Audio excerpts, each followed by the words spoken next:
Hello champions, कैसे हैं आप सभी। दक्ष आईआईटी एकेडमी में आपका स्वागत है। पिछले वीडियो में हम लोगों ने 12th क्लास का एक इम्पॉर्टेंट चैप्टर स्टार्ट किया था, वेव ऑप्टिक्स। आज इसी चैप्टर को आगे की ओर हम लोग देखेंगे, अगला टॉपिक में हम लोग बढ़ेंगे। और आपको ये बता देते हैं, ये चैप्टर बहुत इम्पॉर्टेंट है। इवन इतना इम्पॉर्टेंट है, आप ऐसे समझ सकते हैं कि हर साल लगभग आईआईटीज़ में यानी जेईई एडवांस में भी इसके क्वेश्चंस आते ही हैं। ठीक है। और मुझे किसी ने कमेंट किया था, मुझे एक स्टूडेंट ने कमेंट किया था या व्हाट्सएप में मुझे पूछा गया था कि क्या सर एनसीईआरटी 12th फिजिक्स के लिए पढ़ना इम्पॉर्टेंट है। तो मैं आपको बता दे रहा हूँ कि अगर आप आईआईटीज़ के लिए फोकस कर रहे हैं या इवन नीट के लिए भी फोकस कर रहे हैं या किसी कंपटीशन एग्जाम्स के लिए फोकस कर रहे हैं, तो आपको इस चैप्टर को एनसीईआरटी बेस में और एनसीईआरटी के कुछ टॉपिक्स का डिटेल डिस्क्रिप्शन जानना बहुत ज़रूरी है। इवन आपको न्यूमेरिकल्स, जो इसमें बेसिक कॉन्सेप्ट के न्यूमेरिकल होते हैं, कुछ कॉन्सेप्ट होता है, कुछ एक्स्ट्रा टॉपिक्स होता है, उसको भी जानना बहुत ज़रूरी है। इवन फिजिक्स के अलावा मैथ्स, बायोलॉजी, केमिस्ट्री, ये तीन और जो सब्जेक्ट है, फिजिक्स, केमिस्ट्री, बायोलॉजी और मैथ्स, ये सारे को एनसीईआरटी बेस में और एनसीईआरटी बुक्स को पढ़ना इंपॉर्टेंट है। मैं आपके लिए आज एनसीईआरटी के कुछ चैप्टर्स का डाउनलोड भी करके लाया हूँ। और वेव ऑप्टिक्स, ये आप देख पा रहे हैं, वेव ऑप्टिक्स के बारे में आज हम लोग पढ़ेंगे। और इससे रिलेटेड कुछ एनसीईआरटी टॉपिक के क्वेश्चंस भी हैं, आज हम लोग इसको डिस्कस भी करेंगे। तो चलिए हम लोग पिछले वीडियो में जाते हैं। पिछले वीडियो में हम लोगों ने वेव ऑप्टिक्स के बारे में एक एनालिसिस किया था कि इलेक्ट्रोमैग्नेटिक स्पेक्ट्रम क्या है, वेव नेचर क्या है, ट्रांसवर्स वेव या ट्रांसवर्स वेव जब वेव होती हैं तो उसके लिए रिक्वायर नहीं होता है मीडियम। इसको हम लोग एसएचएम से डिस्क्राइब कर चुके थे ऑलरेडी। और एसएचएम जो कि 11th क्लास का टॉपिक है, एसएचएम का एक इक्वेशन था, यानी सिंपल हार्मोनिक मोशन का एक इक्वेशन भी था। अगर आपको 11th क्लास में आप इसके बारे में डिटेल नहीं पढ़े हैं तो आप 11th क्लास में जाके पढ़ सकते हैं। अदरवाइज केवल एक बेसिक फॉर्म ऑफ इक्वेशन को याद कर भी कर सकते हैं, ए साइन ओमेगा टी प्लस के एक्स, ये इक्वेशन ऑफ वेव है। इसके बारे में भी हम लोग अगले वीडियो में देखेंगे, जब हम लोग सुपरपोजिशन प्रिंसिपल इसी चैप्टर को डिस्क्राइब करेंगे। तो चलिए आगे बढ़ते हैं हम लोग। पिछले वीडियो में मैंने आपको बताया भी था कि अगले वीडियो जो आने वाली है, यानी ये वीडियो में हम लोग डिस्कस कर रहे हैं wave front, type of wave front, Huygens principle और reflection and refraction based on wave theory, यानी हाइजन प्रिंसिपल कैसे इसको एक्सप्लेन किया था। आने वाले टाइम्स में जो वीडियो है ये सुपरपोजिशन प्रिंसिपल के बारे में होगा, coherent, incoherent, Young's double slit experiment और डिफ्रैक्शन के बारे में होगा। ठीक है। तो चलिए आज का वीडियो हम लोग स्टार्ट करते हैं। तो हम लोग बेसिकली बात कर रहे थे लाइट के नेचर के बारे में, यानी जो बातें चल रही थी ये लाइट के नेचर के बारे में था, वेव और पार्टिकल के बीच में। यानी लाइट पार्टिकल नेचर भी शो कर रहा है, जो स्ट्रेट लाइन में जाता है, जैसे हम लोग रे ऑप्टिक्स में पढ़ते हैं, जो स्ट्रेट लाइन में कर्व जाते हैं। और वेव, जो वेव के बारे में हम लोग डिस्कस करेंगे अभी, तो वेव नेचर, तो दोनों में से क्या सही है, कौन सा गलत है, या कैसे कम्बिनेशन होता है इसका, तो उसके बारे में ये एनसीईआरटी टॉपिक से मैंने उठाया है कुछ पॉइंट। तो एक ब्रीफ मैं डिस्कस आपको कर दे रहा हूँ कि 1637 में डेकेट्स नाम के एक फिजिसिस्ट थे, जिन्होंने लाइट पर रिसर्च किया और पता लगाया कि लाइट पार्टिकल नेचर के जैसा, यानी रे ऑप्टिक्स जो हम लोग पढ़ते हैं, जो स्ट्रेट लाइन फॉरवर्ड होता है, उसके जैसा बिहेव करता है। इन्होंने ही लॉज ऑफ रिफ्लेक्शन को डराइव भी किया और स्नेल्स लॉ को, रिफ्रैक्शन का जो स्नेल्स लॉ था, sine i by sine r, इसको डराइव भी किया था। और इन्होंने एक पॉइंट जो प्रेडिक्ट किया वो बताया कि speed of light in water is more than the speed of light in air. जो अभी बिल्कुल आप सही सुन पा रहे हैं कि स्पीड ऑफ लाइट पानी में जो होंगे वो ज़्यादा होगा एयर के मुकाबले, बल्कि ऐसा होता नहीं है, एयर में ज़्यादा होता है, लाइट में कम होता है। इसके बारे में बाद में हम लोग डिस्कस करेंगे, ये स्टिल अभी रॉन्ग पाया गया है इसको। डेकेट्स के जो थ्योरीज थी, इसको उस समय के फेमस साइंटिस्ट न्यूटन, जो साक न्यूटन थे, उन्होंने स्टडी किया और अपना एक बुक लॉन्च किया जिसका बेसिक नाम था ऑप्टिक्स। तो ये था पिछले की हिस्ट्रीज के बारे में। आगे बढ़ते हैं हम लोग, कुछ और हिस्ट्रीज को देखते हैं। ये बात थी 1637 में। आगे 1678 में हाइजन नाम के एक व्यक्ति ने अपना 2 थ्योरी दिया और 2 थ्योरी एक्सप्लेन किया दोनों थ्योरी के बारे में, जिसके बारे में आज हम लोग पढ़ेंगे भी। इन्होंने वेव थ्योरी को प्रपोज किया, क्योंकि उस समय के बड़े साइंटिस्ट या बड़े फिजिसिस्ट सर इसाक न्यूटन थे, तो उनके थ्योरी को ज़्यादा वेटेज दिया गया और यहाँ पर जो इनका वेव थ्योरी था इनको गलत ठहरा दिया गया। गलत नहीं, इस पर ध्यान नहीं दिया गया, ऐसा वैसा बोल सकते हैं आप। तो इन्होंने वेव थ्योरी दिया और इन्होंने वेव थ्योरी को इस कलर एक्सप्लेन किया कि अगर कोई ग्लास कंटेनर आप ले लेते हैं, जैसे ग्लास आप ले ले रहे हैं, उसमें पानी आपने फिल कर दिया और एक साइड से आप लाइट फोकस कर रहे हैं उसमें, तो आप देखेंगे कि लाइट बेंड हो जा रहा है नॉर्मल की ओर। अगर नॉर्मल की ओर बेंड हो जा रहा है तो इसका मतलब है कि स्पीड कम हो जा रहा है लाइट का। तो इसी थ्योरीज को वेव थ्योरी में एक्सप्लेन किया गया। और हाइजन ने एक टर्म और दिया था, लाइट एज ए नेचर, यानी ट्रांसवर्स वेव के बारे में इन्होंने बताया। हालांकि ट्रांसवर्स वेव के बारे में पूरा डिस्कशन नहीं किया गया हाइजन के बारे में, और हाइजन ने इस पर कुछ खास विशेष लिखा भी नहीं, लेकिन फिर भी इन्होंने एक कॉन्सेप्ट दे दिया। चलिए आगे बात करते हैं। एक काफ़ी लंबा गैप के बाद, यानी 1678 टू 1801 के बाद, थॉमस यंग्स नाम के एक फिजिसिस्ट रहे जिन्होंने अपना एक एक्सपेरिमेंट दिया, डबल स्लिट एक्सपेरिमेंट, जो काफ़ी इंपॉर्टेंट भी है 12th के लिए, और चैप्टर्स में क्वेश्चन भी आते हैं इससे, और हम लोग पढ़ेंगे भी इसको। और इन्होंने बताया इस थ्योरी से, एक्सपेरिमेंट से, कि लाइट वेव नेचर के जैसा होता है। ठीक है, कुल मिलाकर बात हाइजन पर ही आ गई कि वेव थ्योरी सही है। आगे 1950s में भी अब एक फॉकेल्ट्स नाम के फिजिसिस्ट रहे, इन्होंने एक्सपेरिमेंटली प्रूव किया कि speed of light in water is less. तो कुल मिलाकर हम लोग देख रहे हैं कि यहाँ तक जो बातें हुई है वो पार्टिकल नेचर और वेव नेचर के बारे में है। यानी 1600 टू 1700 का जो दौर था, ये दौर में हम लोग पार्टिकल नेचर को ज़्यादा प्रेफरेंस कर रहे थे, मतलब पार्टिकल नेचर बेसिकली। आगे बढ़ते हैं तो 1800 टू 1900 का दौर था, इसमें हम लोग वेव नेचर पर आ गए। अब हम लोग बोले कि नहीं, पार्टिकल नेचर नहीं हो सकता है, वेव नेचर होगा। तो ये बड़ा इशू आ गया, बड़ा प्रॉब्लम आ गया कि अगर कोई ऑब्जेक्ट अपने सोर्स से वाइब्रेट करता है और वो वाइब्रेशन में वेव्स निकलते हैं, तो उसके लिए वेव्स मीडियम का रिक्वायरमेंट होता है। तो फिर बात आ गई कि वेव्स को मीडियम का जरूरत है, तो वैक्यूम में, यानी सन जो है वो अर्थ से बहुत दूर है, बीच में वैक्यूम है, वैक्यूम से, सन से लाइट अर्थ तक आ जा रहा है। तो ये कैसे पॉसिबल है? अगर मीडियम का रिक्वायरमेंट है तो फिर ये पॉसिबल नहीं है। तो बाद में मैक्सवेल नाम के जो साइंटिस्ट थे, इन्होंने एक थ्योरी प्रपोज किया अपना और बोला कि इलेक्ट्रोमैग्नेटिक थ्योरी जो है ये पूरी तरह से इलेक्ट्रोमैग्नेटिक वेव पर काम करती है। यानी ट्रांसवर्स वेव के बारे में इन्होंने डिस्क्राइब किया और अपने प्रोपागेशन के बारे में इन्होंने बताया कि जो वाइब्रेशन होता है वो इलेक्ट्रिक फील्ड और मैग्नेटिक फील्ड दोनों के कारण होता है।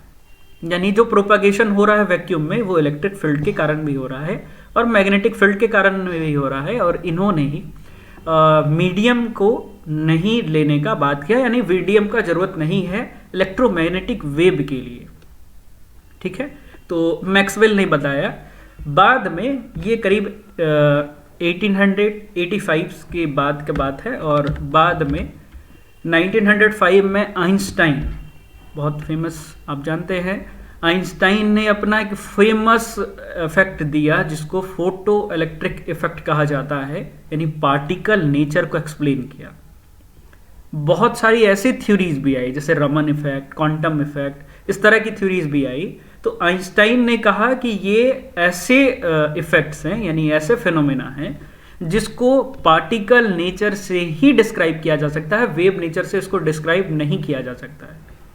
तो बात फिर से फंस गई वहीं पर कि ये तो पार्टिकल नेचर है, हम लोग वेव नेचर पढ़ रहे थे। तो बाद में आइंस्टाइन ने ही इसको करेक्शन करके उनको एक टर्म्स डिस्क्राइब किया गया उनके द्वारा, डुअल नेचर। ये डुअल नेचर के बारे में उन्होंने एक बड़ा सा सेंटेंस भी दिया था, आप नेट पर देख भी सकते हैं, मैंने एक पार्ट लिया है इससे, कि उन्होंने बताया ना, आइंस्टाइन ने बताया कि separately neither them fully explain the phenomena of light but together then do. मतलब कि अगर फिनोमेना ऑफ लाइट की बात की जाए तो पार्टिकल नेचर और वेव नेचर को सेपरेटली एक्सप्लेन नहीं किया जा सकता है, लेकिन अगर इनको मिला दिया जाए तो बिल्कुल एक्सप्लेन किया जा सकता है। इसको डुअल नेचर का कॉन्सेप्ट दिया गया और इसी के बेस पर क्वांटम थ्योरी का डिजाइन किया गया। ठीक है, आगे बढ़ते हैं हम लोग फर्दर। बहुत सारे साइंटिस्ट और थे, बहुत सारे फिजिसिस्ट और थे जिन्होंने डुअल नेचर के बारे में पढ़ा और डुअल नेचर का डिस्क्रिप्शन दिया, जैसे डी ब्रोगली, बहुत फेमस नाम है डी ब्रोगली। तो आगे हम लोग डिस्कस करते हैं। ये तो एक ब्रीफ हिस्ट्री हो गई वेव के बारे में। अब हम लोग अपने 12th के टॉपिक्स की ओर आते हैं कि 12th में जो टॉपिक्स है वो कैसे हैं और क्या है। तो देख पा रहे हैं कि हम लोग कुछ टर्म्स से रिलेटेड बात करेंगे वेव के बारे में। अब हम लोग वेव को पहचानने का कोशिश करेंगे कि ये वेव किस तरह का होता है, कैसे पार्टिसिपेट करता है, कैसे ऑसिलेट करता है, आगे की ओर कैसे बढ़ता है या पीछे कैसे जाता है। तो एक टर्म है वेव फ्रंट। वेव फ्रंट का मतलब क्या होता है कि locus of all particle in same medium at A instant. ये किसी गिवन इंस्टेंट पर, यानी किसी गिवन पार्टिकुलर टाइम पर, जब किसी मीडियम में, मतलब ये मीडियम भी सेम होना चाहिए, उस पर लोकस का मतलब होता है कोई एक पॉइंट, ऐसा पॉइंट जो उसके चारों टेंजेंशियली डायरेक्शन या सोर्स के वाइब्रेटिंग डायरेक्शन में मिले। जैसे आप देख पाएंगे, जैसे आप समझ पाएंगे इस डायग्राम से भी, कि अगर हम किसी स्टिल बॉडी में, यानी जैसे तालाब है या कोई स्टिल बॉडी है जो हिल नहीं रहा है, स्टेशनरी है, इस पर अगर कोई पत्थर से डिस्क्राइब करते हैं उसको, अगर पत्थर फेंकते हैं इसमें, तो पत्थर से ये इस तरह का वेव फॉर्म होता है, पहला वेव, दूसरा वेव, तीसरा वेव, इसको हम लोग वेव कहते हैं। पिछले वीडियो में मैंने बताया हुआ था कि जो ऊपर वाले पार्ट होते हैं वेव के, उसको क्रस्ट कहते हैं और नीचे वाले पार्ट्स को थ्रॉट कहते हैं। तो इसके बारे में हम लोग डिस्कस नहीं करेंगे, आगे देखते हैं। इस तरह का वेव आगे की ओर बढ़ रहा है, ये आप देख पा रहे हैं कि हमेशा आगे की ओर बढ़ रहा है। इसी चीज को एक्सप्लेन किया गया, जैसे कि ये पत्थर मारने के बाद जो पहला वेव आया था, तो यहाँ पर, यहाँ पर, यहाँ पर, यहाँ पर, इस तरह के बहुत सारे पॉइंट को मिला दिया गया किसी एक पार्टिकुलर इंस्टेंट में, मतलब गिवन टाइम में। तो यहाँ से यहाँ जो पार्टिकल्स थे, यहाँ से यहाँ जो पार्टिकल्स के नेचर थे, इसको मिला दिया गया। तो हम लोग देख रहे हैं कि एक सर्कुलर पाथ को कवर कर रहा है। तो चलिए हम लोग आगे देखते हैं पॉइंट सोर्स से। तो बेसिकली लोकस का मतलब कॉम्बिनेशन या मिक्सिंग ऑफ कोई पॉइंट जो टेंजेंशियल पॉइंट है एक पार्टिकुलर टाइम पे, इसको हम लोग लोकस कहते हैं। इसी को वेव फ्रंट कहा गया। यानी कुल मिलाकर हम लोग जो बेसिक नेचर में वेव बोलते हैं, इसको हम लोग वेव फ्रंट भी बोल सकते हैं और इसका नाम भी वेव फ्रंट ही है। आगे देखते हैं कि कुछ सोर्स और शेप के दौरान इसको डिस्क्राइब किया गया, यानी इसको टाइप्स, जो इसके टाइप्स थे उसको डिस्क्राइब किया गया। तो 3 टाइप्स को बेसिकली वेव फ्रंट में डिस्क्राइब किया गया। पहला है स्पेरिकल वेव फ्रंट, दूसरा है सिलेंड्रिकल वेव फ्रंट, तीसरा है प्लेन वेव फ्रंट। मैं आपको बताने की कोशिश करता हूँ। जैसे स्पेरिकल वेव फ्रंट, ये पॉइंट ऑब्जेक्ट से निकलता है। जैसे मैंने अभी जस्ट बताया आपको कि अगर आप किसी स्टिल वाटर में पत्थर को फेंकते हैं, जैसे ये पत्थर आपने स्टिल वाटर में यहाँ पर फेंका, फेंकने के बाद क्या होगा कि ये पत्थर ऑसिलेट करके एक वेव प्रोड्यूस करेगा और ये पॉइंट पर जैसे आप देख पा रहे थे तालाब में भी, कि ये सब पॉइंट को मिला दिया गया। इसी पॉइंट को हम लोग लोकस कह रहे हैं, इसी टेंजेंट पॉइंट को हम लोग लोकस कह रहे हैं, और इसी पॉइंट को इंस्टेंट में मिला दिया गया, तो हम लोग स्पेरिकल वेव फ्रंट को देख पाएंगे। इसी तरह ये याद रखना है कि ये केवल पॉइंट सोर्स से ही हो पाएगा, यानी एक ऐसा स्मॉल सोर्स जो स्टिल वाटर में फेंका जाए। दूसरी बात cylindrical wave front. Cylindrical wave front हम लोग लाइन सोर्स से करते हैं। इस तरह के क्वेश्चंस एनसीईआरटी में भी दिए गए हैं, मैं आपको डिस्कस भी करूंगा आज कि ये क्वेश्चंस कैसे दिए जाते हैं इसके। तो लाइन सोर्स का मतलब है कि मान ले कि आपने एक बड़ा डंडा लिया है या बड़ा रॉड लिया है, ऐसे चीज जो स्टिल वाटर में आपने डायरेक्टली परपेंडिकुलरली नहीं हॉरिजेंटली फेंक दिया है। अगर आप हॉरिजेंटली फेंकेंगे मतलब कि ये तालाब है, इसमें पानी इस तरह भरा हुआ है, आपने हॉरिजेंटली फेंक दिया, ये हॉरिजेंटली फेंक दिया है इसको, डंडे को, और डंडा नीचे की ओर आके गिर गया यहाँ पर, तो ये इस तरह सर्कल और ये इस तरह का सर्कल फॉर्म होगा। तो इस तरह के सर्कल्स को हम लोग सिलेंड्रिकल वेव फ्रंट कहेंगे। ये सिलेंडर के जैसा फॉर्म हो जाएगा।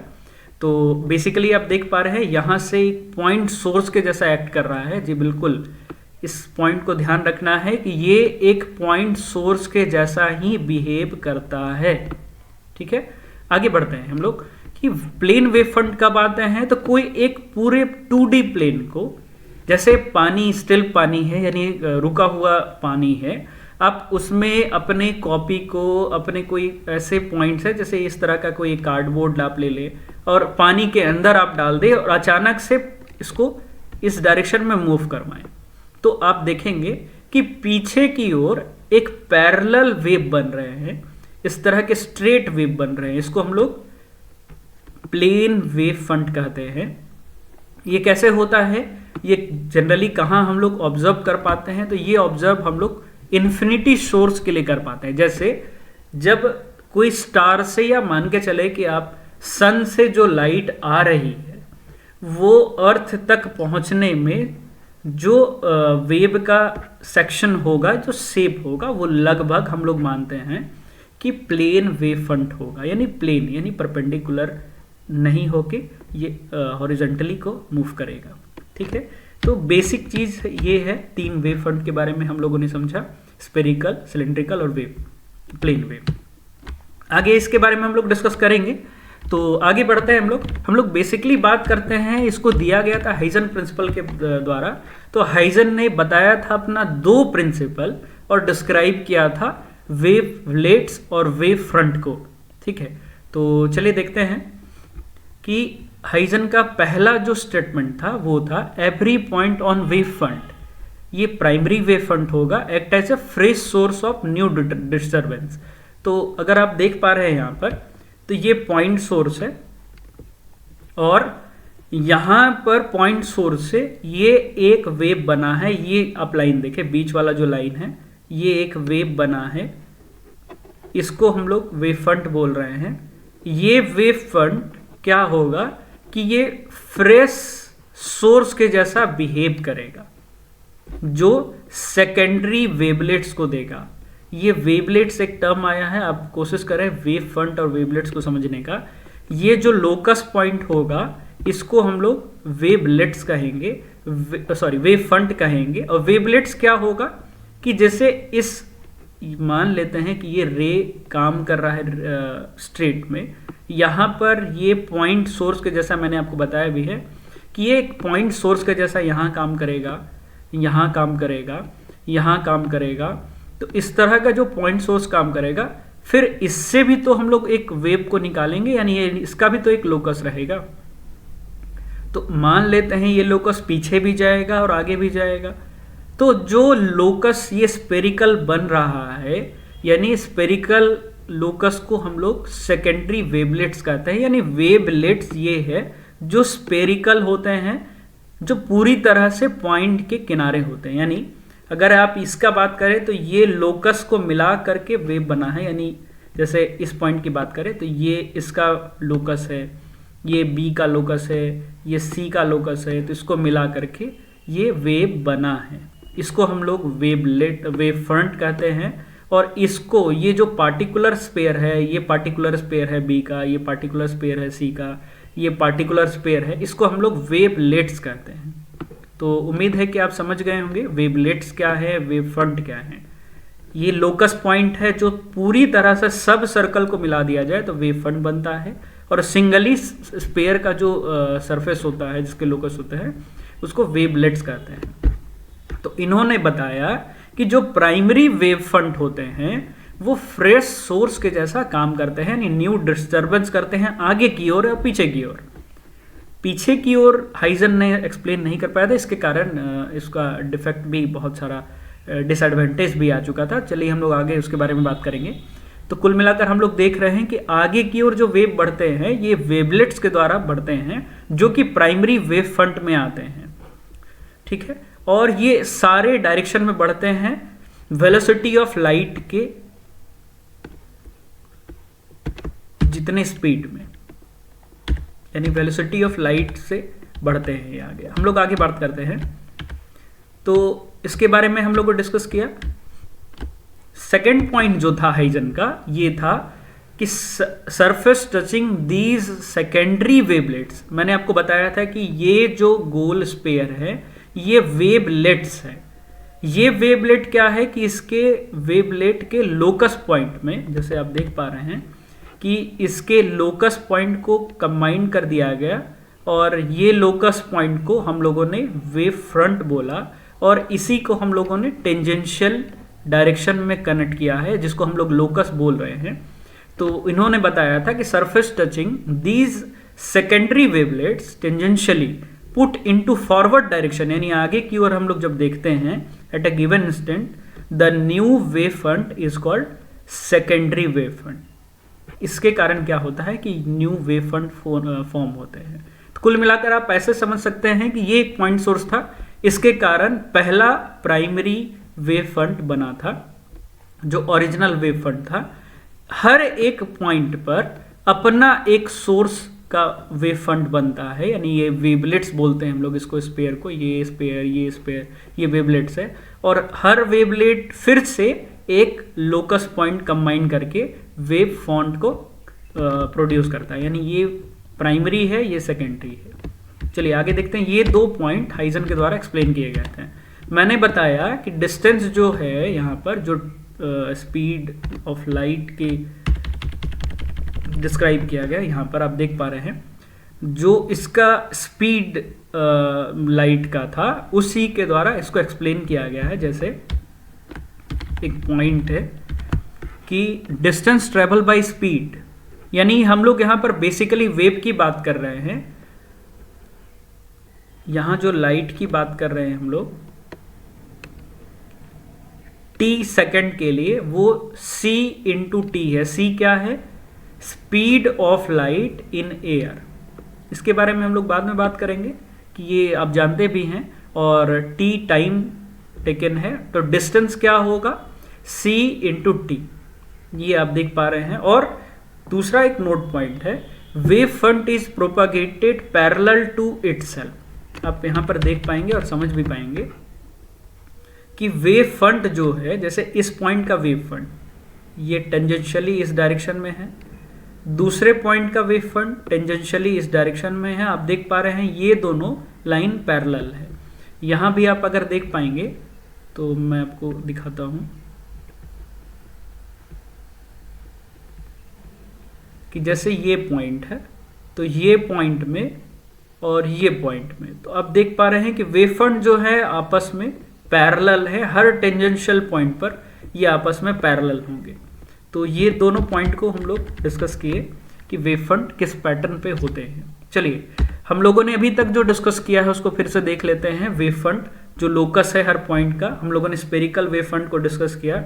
हम लोग इसको दूसरी तरह से एक्सप्लेन कर सकते हैं कि जो पार्टिकल है, रेडिएटिंग एनर्जी का जो पार्टिकल है, वो ऑसिलेट कर रहा है, मतलब वो मूव कर रहा है, आप बोल सकते हैं वाइब्रेट कर रहा है सारे डायरेक्शन में, और वो स्पेरिकल वेव फ्रंट को फॉर्म कर रहा है। ठीक है, आगे देखते हैं कि एक पॉइंट है जो कि एनसीईआरटी टॉपिक में भी दिया गया है प्लेनर वेव फ्रंट के बारे में। ये आप देख सकते हैं, ये पॉइंट है कि प्लेनर वेव फ्रंट को स्पेरिकल वेव फ्रंट में कन्वर्ट किया जा सकता है और स्पेरिकल को प्लेनर में भी कन्वर्ट किया जा सकता है। जैसे मान लेते हैं कि कोई इनफाइनाइट सोर्स से लाइट आ रही है, यानी ये प्लेन वेव फ्रंट में आ रही है। हम लोग इसको कॉन्वेक्स लेंस से कन्वर्ज कर सकते हैं और उसके बाद जब ये लाइट डिस्पर्स करेगी तो ये हम लोग स्पेरिकल वेव फ्रंट के जैसा एक्ट करेगा, मतलब ये स्पेयर के जैसा एक्ट करेगा। जैसे ये इस पॉइंट को हम लोगों ने स्पेरिकल वेव फ्रंट भी बोला। चलिए, इसी तरह अगर कोई spherical wave front point source से निकल रहा है, उसको कॉन्वेक्स लेंस में हम अगर डेविएट करवाते हैं, डाइवर्ज करने के बाद वो पैरेलल हो जाता है, जो स्ट्रेट बन जाता है, यानी प्लेन वेव फ्रंट चेंज हो जाएगा। कुल मिलाकर हम ऐसा बता सकते हैं कि अगर पॉइंट सोर्स बहुत दूर पर है, यानी इन्फिनाइट पर है, और वो इन्फिनाइट से बेसिकली आ रहा है, तो जैसे यहाँ पर आप देख पा रहे हैं, जो सन का एग्जांपल मैंने बताया था वो इस पैटर्न पे काम करता है। ये आ रहा है तो बहुत सारे मीडियम को पास करने के बाद वो स्ट्रेट पैरेलल वेव फ्रंट में चेंज हो जाती है। तो ठीक है, उम्मीद है कि आप समझ गए होंगे, और ये इंपॉर्टेंट टॉपिक भी था। और सिलेंड्रिकल वेव फ्रंट के बारे में मैंने बताया कि जो लीनर सोर्स से होते हैं, ये इंपॉर्टेंट है, ये एनसीईआरटी का क्वेश्चन भी है। चलिए, तो ये डायग्राम उम्मीद है कि आप समझ गए होंगे 3 तरह के वेव फ्रंट को। आगे देखते हैं, जो इंपॉर्टेंट टॉपिक अब स्टार्ट हो रहा है आपका, वो है proof of reflection by Huygens. Huygens के द्वारा रिफ्लेक्शन और रिफ्रैक्शन को कैसे प्रूफ किया जाएगा। ठीक है, तो बेसिकली रिफ्लेक्शन के 2 लॉ होते हैं, आपने 10th क्लास में भी पढ़ा होगा कि incident ray, reflected ray, normal, all lie in the same plane at the point of incidence, और दूसरा है angle i equal to angle r, यानी रिफ्लेक्टेड रे जो है, यानी रिफ्लेक्शन का जो एंगल है वो इंसिडेंस एंगल के इक्वल होगा। तो चलिए हम लोग इसी चीज को प्रूफ करेंगे इस डायग्राम से। यहां पर हम लोगों ने एक एक्स वाई नाम का मिरर यानी रिफ्लेक्टिंग सरफेस लिया है। हम मान रहे हैं, जैसे अगर आप रेज के जैसे समझना चाहें, तो हम यहां पर मान रहे हैं कि 2 रेज हैं, ए और बी। लेकिन हम लोग यहां वेव फ्रंट के बारे में बात करेंगे कि वेव फ्रंट यहां पर ए और बी एक प्लेन वेव फ्रंट है, जो पूरी तरह से इंसिडेंट होने के बाद रिफ्लेक्ट हो जाएगा। तो हम यहां पर देख पा रहे हैं कि जो हाइजन प्रिंसिपल थे, उन्होंने सेकेंडरी वेवलेट्स को डिस्क्राइब किया था। जो ए और ए डैश पॉइंट है, ये सेकेंडरी वेवलेट्स के जैसा काम करता है। इसके बारे में भी हम लोग आगे देखेंगे भी, और ये सेकेंडरी वेवलेट्स के जैसा एक्ट भी करता है। ये पैरेलल जो प्लेन ऑब्जेक्ट है या प्लेन वेव फ्रंट है। चलिए हम लोग आगे देखते हैं कि ये कैसे है, sine i sine r equal होता है। हम लोग प्रूफ देख रहे हैं। तो मान लेते हैं कि ये कोई रे है, पहला रे टकरा करके यानी इंसिडेंट होने के बाद रिफ्लेक्ट हो रहा है, दूसरा रे बी इंसिडेंट होने के बाद रिफ्लेक्ट हो रहा है। यहाँ पर आप कुछ पॉइंट्स को आप देख सकते हैं, ये ए है, ये ए डैश है, ये बी है, यहाँ बी डैश है, यहाँ सी है और यहाँ डी है। बेसिकली हम लोग इसी पॉइंट्स को डिस्कस करेंगे, A dash, B dash, C and D को। ठीक है, तो अगर हम बताना चाहें कि टाइम कितना होता है, यानी टाइम कितना लगता है ए डैश टू डी जाने में, वही टाइम उतना ही होगा बी डैश टू सी जाने में। क्यों? क्योंकि ये मैथमेटिकली भी आप देख पा रहे हैं कि ये ट्रायंगल और ये ट्रायंगल सिमिलर है। तो कुल मिलाकर ये जो डिस्टेंस होगा, ये डिस्टेंस इसके बराबर हो जाएगा। तो सीधी भाषा में हम लोग समझेंगे कि जो टाइम यहां से यहां जाने में लग रहा है कोई वेव फ्रंट को, उसी टाइम को बी से सी जाने में भी लगेगा। ठीक है, टाइम का फॉर्मूला, जो टाइम होता है वो डिस्टेंस बाय स्पीड होता है। आप देख पा रहे हैं डिस्टेंस ए डी का डिस्टेंस जो है, ए डैश डी का जो डिस्टेंस है, वो अगर हम भी से डिवाइड कर दें, जो स्पीड ऑफ लाइट से डिवाइड कर दें या कोई स्पीड से हम डिवाइड कर देते हैं, तो यहाँ पर इसका टाइम टेकन मिल जाएगा। तो कुल मिलाकर ए डैश डी बाई भी और बी डैश सी बाई भी क्या होगा, कैंसल हो जाएगा। कुल मिलाकर ऐसा देख सकते हैं कि ए डैश बी और बी डैश सी बराबर है। तो इससे क्या इंप्रूव होता है, आगे हम लोग देखते हैं कि इससे हम लोग कंक्लूड कर सकते हैं कि अगर आप रिजोल्यूशन ऑफ वेक्टर पढ़े हैं, ए आप देख पा रहे हैं यहाँ ए है, यहाँ डी है, ये ट्रायंगल है ऐसा और ऐसे। अगर इसको आप रिजॉल्व करते हैं और इसको आप रिजॉल्व करते हैं, तो यहाँ पर एंगल आई है इस ट्रायंगल के लिए। तो इसको आप रिजॉल्व करेंगे तो आपका जो प्रोडक्ट आएगा वो ए डैश साइन आई आएगा, ए डैश सी साइन आई ये आएगा। और इसी को अगर BC को भी रिजॉल्व करेंगे, BC को रिजॉल्व करेंगे तो यही आएगा और ये एंगल आ जाएगा, यानी ए डैश सी साइन आर आ जाएगा। कुल मिलाकर हम देख पा रहे हैं AC कैंसल आउट हो जाएगा और angle I equal to angle R आ जाएगा। ये बेसिक प्रूफ है, इसमें कुछ एक्स्ट्रा डिस्कशन का जरूरत नहीं होना चाहिए। अगर आपको डाउट है तो आप कमेंट बॉक्स में टाइप कीजिए, मैं आपको फिर से इस डाउट को क्लियर करूंगा।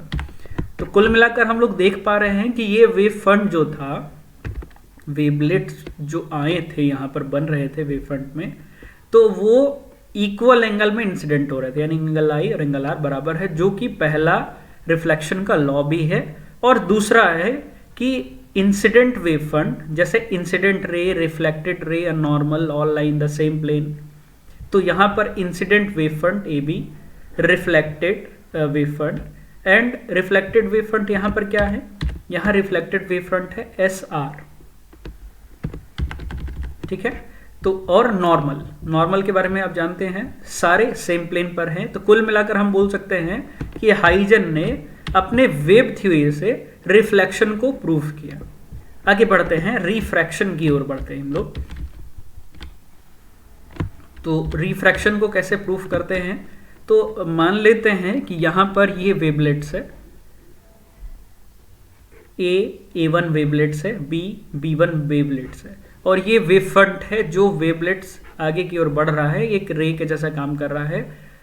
मीडियम चेंज होने के बाद ये ग्लास और ये एयर है, देख पा रहे हैं। तो मीडियम चेंज होने के बाद स्पीड ऑफ लाइट भी चेंज हो जाएगा, यानी यहाँ स्पीड ऑफ लाइट अगर V1 है तो यहाँ स्पीड ऑफ लाइट क्या होगा, V2 हो जाएगा। ये हम लोग याद रखेंगे क्योंकि यहाँ मीडियम चेंज हो चुका है। तो आगे देखते हैं, इंसिडेंट रे जो I है, इंसिडेंट एंगल जो है, और रिफ्रैक्शन एंगल जो है R, यहाँ है इंसिडेंट एंगल, यहाँ है रिफ्लेक्शन एंगल। आप इसी को रिजॉल्व करेंगे तो यहाँ पर आपको I मिल जाएगा, या सॉरी R मिल जाएगा, और यहाँ पर आपको I मिल जाएगा। तो कुल मिलाकर ट्रायंगल अब हम लोग देखेंगे A1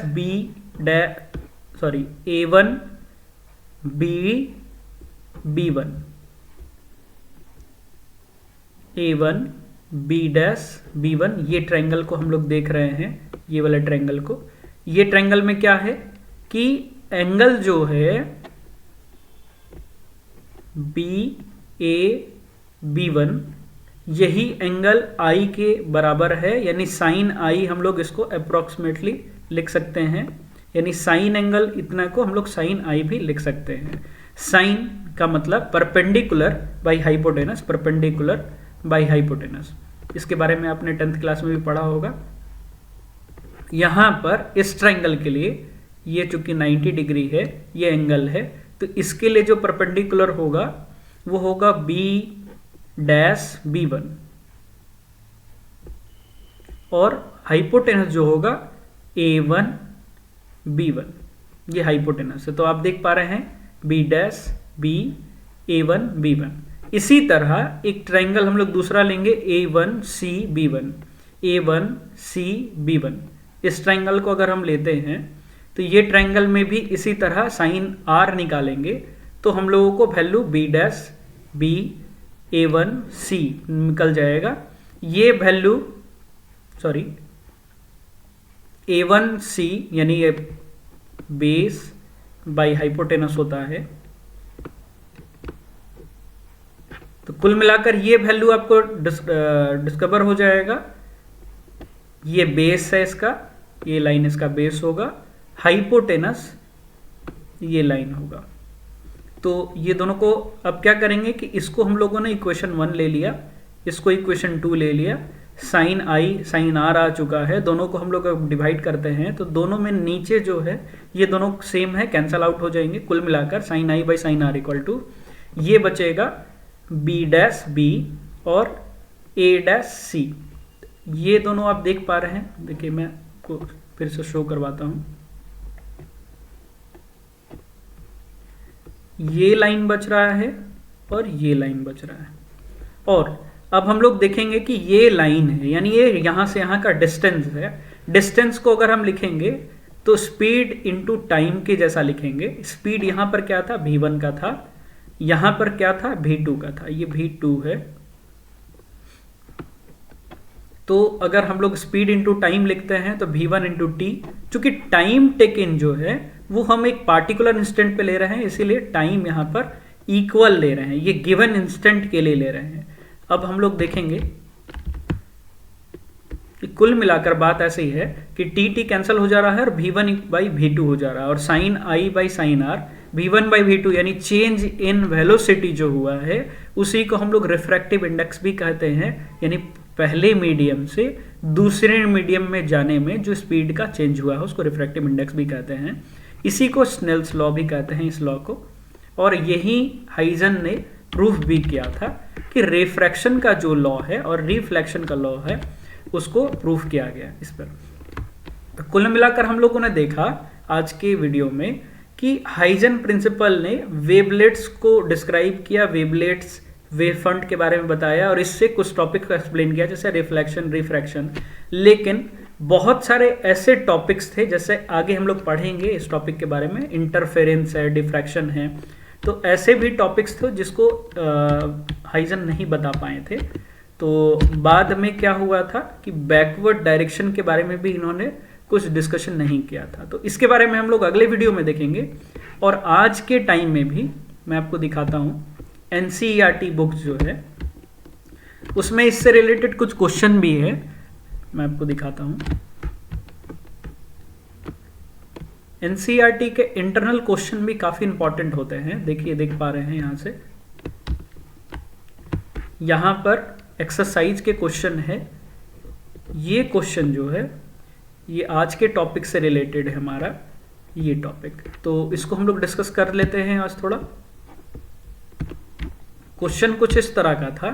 पहला जो क्वेश्चन था वो क्वेश्चन पैटर्न वाइज, अगर आप सीबीएसई सिलेबस की बात की जाए तो सीबीएसई में सिलेबस में इस टॉपिक को हटा दिया गया है, वेवलेंथ फ्रीक्वेंसी, इसको हटा दिया गया है, तो इसके बारे में हम लोग बेसिकली डिस्कस नहीं करेंगे। लेकिन मैंने आपके लिए यहाँ पर एक सॉल्यूशन लाया है, तो आप देख सकते हैं इसके बारे में। और हम लोग सेकेंड क्वेश्चन को डिस्कस करेंगे आज। सेकेंड क्वेश्चन ये है कि what is the shape of wave front in each of the following case. ये अलग अलग केस दिए गए हैं, इस पर शेप क्या होगा, शेप बताना है आपको, वेव फ्रंट का शेप क्या होगा। पहला है लाइट पॉइंट सोर्स से डाइवर्ज कर रहा है, डाइवर्ज कर रहा है लाइट पॉइंट सोर्स से। दूसरा है लाइट इमर्जिंग आउट, यानी निकल रहा है कॉन्वेक्स लेंस से पॉइंट सोर्स पर, तो वो क्या होगा।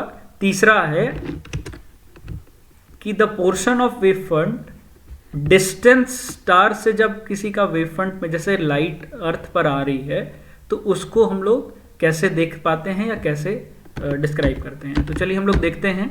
तो जो हम लोग बेसिक बात कर रहे हैं पॉइंट सोर्स से, तो पॉइंट सोर्स से अगर पॉइंट से अगर मैंने आपको बताया भी एग्जांपल, जैसे आप स्टिल वाटर में, जैसे तालाब में एक पत्थर को फेंकेंगे तो वहां पर स्पेरिकल वेव फ्रंट आपको दिखेंगे। कुल मिलाकर इसका जो आंसर होगा स्पेरिकल वेव फ्रंट होगा। यहाँ पर आप देख पा रहे हैं ये पार्टिकल था, इसको आपने फेंका और आपने एक लोकस को ज्वाइन करके देख रहे हैं, तो ये स्पेरिकल के फॉर्म में आपको दिख जाएगा। इसके बारे में भी हम लोग डिस्कस किए हैं, वेव फ्रंट क्या है और वेवलेट्स क्या है। चलिए क्वेश्चन अगला जो क्वेश्चन था, क्वेश्चन ये था कि जो कॉन्वेक्स लेंस से पॉइंट सोर्स निकल रहा है, फोकस जो कर रहा है उसको डिस्क्राइब करना है। तो कॉन्वेक्स लेंस से पॉइंट सोर्स जब निकल रहा है तो वो पैरेलल टू ग्रिड हो जाती है। कॉन्वेक्स लेंस से जब पॉइंट सोर्स निकल रहा है तो वो पैरेलल टू ग्रिड हो जाती है। जैसे एग्जांपल,